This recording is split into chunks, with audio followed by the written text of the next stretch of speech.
Good morning, everyone. Welcome to Kelly's Creative Dream Studios, and it is Smash That Paper Pad with Deb Houck's Crafty Cottage. And I had told you the other day that I was going to be showcasing a new paper pad, and I decided what I wanted to do with so many projects coming up this week is I want to get stuff off the table that I've been working on that I've not completed. So I'm revisiting the leftovers of cupcakes and carousels that I did last month, and I've broken it down quite a bit. I still have these full sheets left. There's one, can't make my fingers work this morning, they're sticky.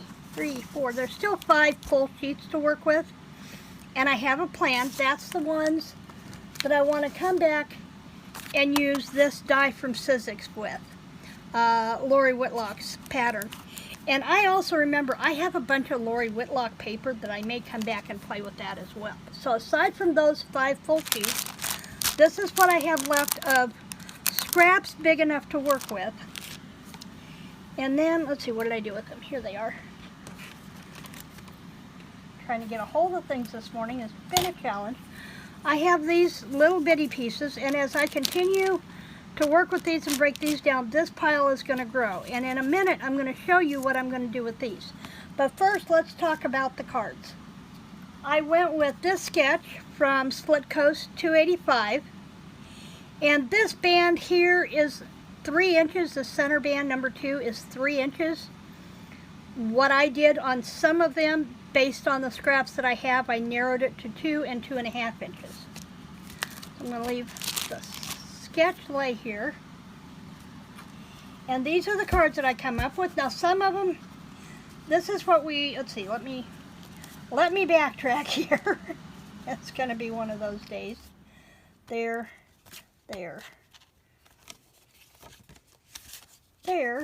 Okay, this is from the actual sketch. This is a 3-inch band. The background mat, this is with Peekaboo Peach, which is a retired color from Stampin'Up, and the back mat is 1 1/4 inches, and then I cut 1-inch squares from the Designer Series paper.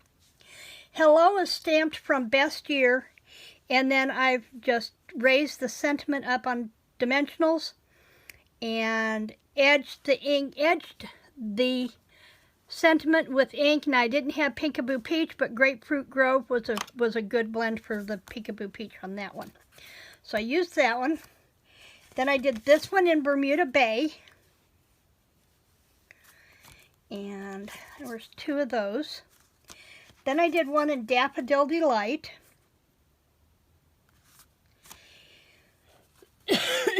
Excuse me. Then I decided to, let's see, there's another one. Then I decided to, let's go horizontal first.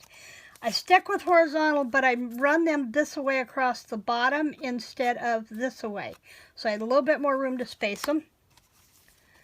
And then that one, here's another one in the Peekaboo Peach. I got 2 of those. And then I decided to run the band vertical, and I came up with this one in Daffodil Delight. I have 2 of these in Bermuda Bay with 2 different pattern papers. And then I have 2 of these in the Peekaboo Peach. And I guess I had 2 of those in the Daffodil Delight. Then I took 2 of them and I flipped them around, and instead of running the squares directly above and below one another, I did a zigzag pattern on them and offset them just for a different look. And that is my cards out of this. There's 2, 3, 4, 5, 6, 7, 8, 9, 10, 11. I know I'm out of frame over here. Let me see if I can scooch. There we go. 12, 13, 14, 15 cards this morning.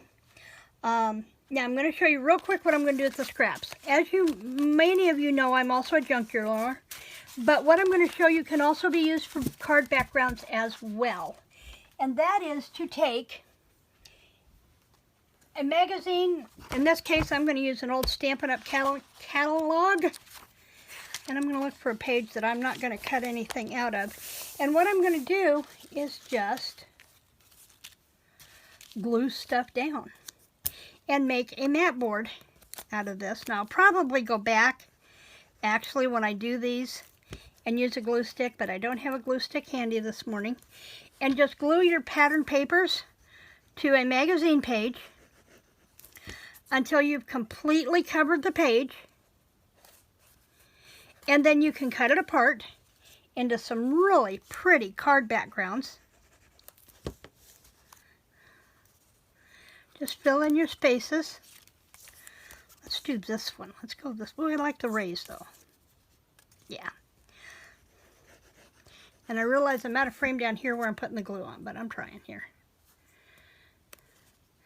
And you're just going to go through and just collage the entire page until you've covered it up. Rip it out when you're ready to use it and make card backgrounds. Now this is a great way to use the scraps from an entire collection. And then when you want to work with something else in that collection, you have background pieces that you can go back and work with. So that is what I am doing with all of my scraps from Stampin' Up! I'm going to turn them into a Stampin' Up! Masterboard catalog, or mat board catalog. So that is my tip for today. Let's see, what is tomorrow? Tuesday. Tomorrow, I think I will have the flip through of my Dollar Tree Just Junk Journal Challenge. No, try that. Dollar Tree Junk Journal Challenge with Jessica over at Paper Terrace. I do have something planned for Wednesday. And then Thursday starts the 7 Days Summer Digis 2021 with Dear Julie and Kara Brandon. So you're going to want to come back for that. And that runs 7 consecutive days. And remember that on the 31st, not only will I have one of those videos, but I will also have the Can That Paper Pumpkin. And I am working with either June or January. Let me see. Oh, my box is right here in front of me. I am working with June 2019, A Little Smile. And this is what I'm working with for Can That Pumpkin. So lots going on in the studio. I hope you'll come back and join me. And I will see you next time. Remember to like, share, and subscribe. And I'll see you back here soon. Creative blessings.